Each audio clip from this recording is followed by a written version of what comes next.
அனைவருக்கும் வணக்கம். தெய்வீக பலன்கள் சேனல் சார்பாக தங்களை அன்புடன் வரவேற்கிறோம். இன்று நம் காணொலியில் காண விரும்புவது பாரம்பரிய ஐயப்பனுக்கு மாலையிடும் பக்தர்கள் கண்டிப்பாக தெரிந்து வைத்துக் கொள்ளக்கூடிய சில ஆன்மீக குறிப்புகளை பற்றி இந்த காணொலியில் விரிவாக பார்க்கலாம். வாருங்கள் காணொலிக்கு செல்லலாம். மறக்காமல் ஒரு சப்ஸ்கிரைப் செய்யவும். சபரிமலைக்கு 41 நாட்கள் கடும் விரதம் இருந்து நீல நிற கருப்பு நிற வேஷ்டி அணிந்து கண்டிப்பாக செல்ல வேண்டும். இதுவே முதன்மை விதியாகும். மாலை போட்ட நாளிலிருந்து காலை மாலை இரு வேளையிலும் குளித்து முடித்துவிட்டு சுத்தமாக இருக்க வேண்டும். சவரன் செய்தல் மற்றும் முடிவெட்டுதல் செய்யக்கூடாது. அசைவ உணவுகளை உண்ணக்கூடாது. மதுபானம், சிகரெட், வர்ணங்களை, புகையிலைகளை தொடக்கூடாது. மெத்தை, தலையணை, பாய் இவற்றை உபயோகிக்காமல் துணி உபயோகித்து தரையில் படுக்க வேண்டும். பிரம்மச்சரியத்தை கண்டிப்பாக கடைபிடிக்க வேண்டும்.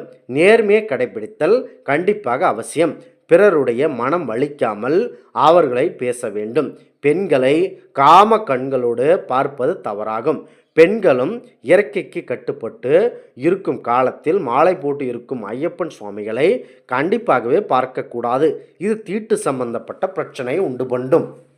மாலை அணிந்தவர்கள் முடிந்த வரையில் வீட்டில் தங்காத பொது இடங்களை தேர்ந்தெடுத்து குழுவாக தங்கி பூஜை முறையில் ஈடுபடலாம். நீங்கள் கண்டிப்பாக அம்மன் கோவிலிலோ ஐயப்பன் கோவிலோ அங்கு சென்று படுத்து உறங்கலாம்.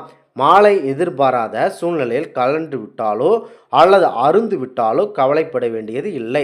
செப்பனிட்டு, அதாவது தவறை மன்னிப்பு கேட்டு மறுமாலையை நீங்கள் கண்டிப்பாக அணிந்து கொள்ளலாம். நெருங்கிய உறவினர்கள் இறப்புக்கு செல்லும் நிலை ஏற்பட்டால் மாலை கழற்றி பூஜை அறையில் வைத்துவிட்டு செல்ல வேண்டும். அடுத்ததாக நீங்கள் 1 வருடம் கழித்து நீங்கள் மறுபடியும் மாலை போட்டுக்கொண்டு ஐயப்பனை தரிசனம் செய்ய செல்லலாம். மாலை போட்டு இருக்கும் காலத்தில் தாய், தந்தை, மனைவி, சகோதர சகோதரர் துக்க சம்பவம் ஏற்பட்டால் 1 வருட காலத்திற்கு கண்டிப்பாக ஐயப்பனுக்கு மாலை போடுதல் கூடாது. மனைவி கர்ப்பம் தரித்து இருந்தால் குற்றம் ஏதும் இல்லை. மாலை போட்டவர்கள் தைரியமாக மலைக்கு செல்லலாம். 41 நாட்கள் விரத காலத்தில் கூட்டு வழிபாடு செய்வது சிறப்பு. அக்காலத்தில் அன்னதானம் செய்வது சிறப்பு. கடன் வாங்கி அன்னதானம் செய்ய வேண்டியது இல்லை. இது தவறாகும்.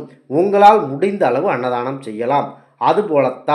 அதுபோல புதிதாக திருமணமானவர்கள் மலைக்கு போகின்றேன் என்று மாமனார் வீட்டில் வலுக்கட்டாயமாக பணத்தை பிடுங்கி செல்வது முறை சற்ற செயலாகும். இதுவெல்லாம் மிகப்பெரிய குற்றமாக ஐயப்பன் பார்க்கப்படுவார். ஐயப்பனை நினைத்து காண செல்பவர்கள் மனதார ஐயப்பனை நினைத்து மனம் உருகி வேண்டி செல்ல வேண்டும். தனது சுய சம்பாத்தியத்தில் பணம் சேர்த்து செல்ல வேண்டும். பொருளாதார வசதி இல்லாத ஐயப்பன் பக்தர்களுக்கு பொருளுதவி செய்து அழைத்து செல்வது மிகப்பெரிய புண்ணியமாக பார்க்கப்படுகிறது. அந்த வருடம் முழுவதும் ஐயப்பன் உங்களை மிக செல்வ செழிப்போடு வைத்துக் கொள்வார் என்பது ஆன்மீக விதி. இருமுடி கட்டும்போது பொது இடம் அல்லது கோவில் அல்லது குருசாமி இல்லத்தில் அல்லது வசதி அல்லாது தேர்ந்தெடுத்து கொள்ளலாம். தேங்காயில் நெய் நிரப்பும்போது மனைவி, தாய் இவர்களையும் நெய் நிரப்ப சொல்லலாம். பெண் என்று ஒதுக்கி வைக்க வேண்டாம். கண்டிப்பாக உங்கள் நன்மைக்காக பாடுபடுபவர்கள் அவர்களே. கண்டிப்பாக நீங்கள் அவர்களை நெய் ஊற்ற சொல்லலாம். ஒளிப்பெருக்கிகளை, அதாவது ரேடியோ போன்றவற்றை வைத்து ஐயப்பா ஐயப்பா என்று கத்துவது பெண் குழந்தைகளை பார்த்த உடனே வேகமாக சிரித்து கொண்டு ஐயப்பா நாமத்தை சொல்லி கூப்பாடு போடுவது, மலைக்கு செல்லும் போது உற்றார் உறவினர்களுக்கு சொல்லி பணம் வாங்குவது, இதையெல்லாம் தவிர்த்து மலைக்கு சென்றால்தான் புண்ணியம் கிடைக்கும். பெருவழியில் செல்பவர்கள் கண்டிப்பாக நாட்விரதத்தை கடைபிடிக்க வேண்டும். மற்றவர்கள் ஒற்றை நாள் கணக்கு வைத்து மாலை போட்டால் கொள்ளலாம். சூழ்நிலையால் மாலை போட்டு மலைக்கு போக முடியாதவர்கள் சாதாரணமாக மலைக்கு சென்று ஐயனை தரிசிக்கலாம். ஆனால் 18 படிகள் ஏற முடியாது. இது எல்லாம் மிக தவறாகும். நீலிமலையை கடைந்து சபரி பீடம் வந்து அங்கு இருக்கும் சபரி என்னும் பக்தனை ஐயப்பனை நினைத்து தவம் இருந்ததாக சொல்லப்படுகிறது. இந்த இடம் அதேதான் சங்கர குந்தி. சரிபீடம் தனது முடித்துவிட்டு மரக்கூட்டம் வர வேண்டும். இங்குதான் யானை கூட்டம் அதிகமாக இருக்கும். சரக்குந்தி மிக புனிதமான இடமாக முதலில் வரும். கன்னி ஐயப்ப சுவாமிகள் சிறிய அம்பு ஒன்றை சரங்குந்திக்கு செருக வேண்டும். சரகுந்தியில் அம்பை எய்த கன்னி ஐயப்பன் பக்தர்களே 18 படிகளை ஏறும் தகுதியை பெறுகிறார்கள். இனி ஐயன் தரிசனம்தான். பெருமழையில் வர நினைக்கும் பக்தர்களுக்கு மட்டுமே இந்த வழிமுறைகள் பொருந்தும். இதை தவிர்த்து நேரடியாக, அதாவது குமிழி வண்டி பெரியார் வழியாகவும் வரலாம். மேலும் சாயங்காலம் வழியாகவும் வரலாம். பெருமொழி பாதை 40 மைல்கள் கொண்டது. இது மிகப்பெரிய கடினமான பாதையாகும். கண்டிப்பாக நீங்கள் இந்த வழியில் ஐயப்பன் பக்தர்கள் இங்கு ஐயப்பனை தரிசிக்கலாம்.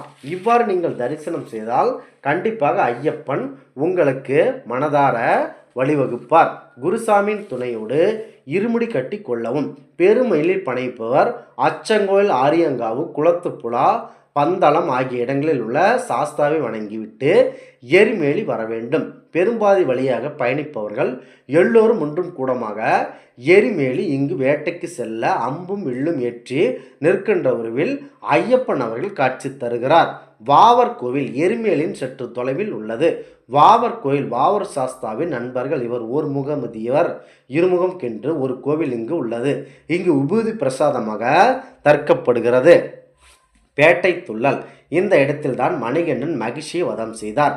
இந்த நினைவுபடுத்தவே பக்தர்கள் தங்கள் மீது வண்ணப்பொடிகளை தூவிக்கொண்டு மகிழ்ச்சியோடு ஐயப்பனின் திருநாமத்தை கூறுகின்றனர். இவ்வாறு கூறி ஆடிப்பாடி கொண்டாட்டமாக ஐயப்பன் சன்னதியை வந்தடைந்து தேங்காய் உடைத்து தீபமேற்றி வழிபடுவார்கள். பேட்டை துள்ளல் நிகழ்ச்சி மிக விமர்சையாக கொண்டாடப்படுகிறது. இந்த ஆன்மீக தகவல் உங்களுக்கு பிடித்து இருந்தால் தெய்வீக பலன்கள் சேனலை கண்டிப்பாக சப்ஸ்கிரைப் செய்து கொள்ளவும். மீண்டும் ஒரு நல்லதொரு காணொளியில் உங்களை சந்திக்கிறோம். நன்றி, வணக்கம்.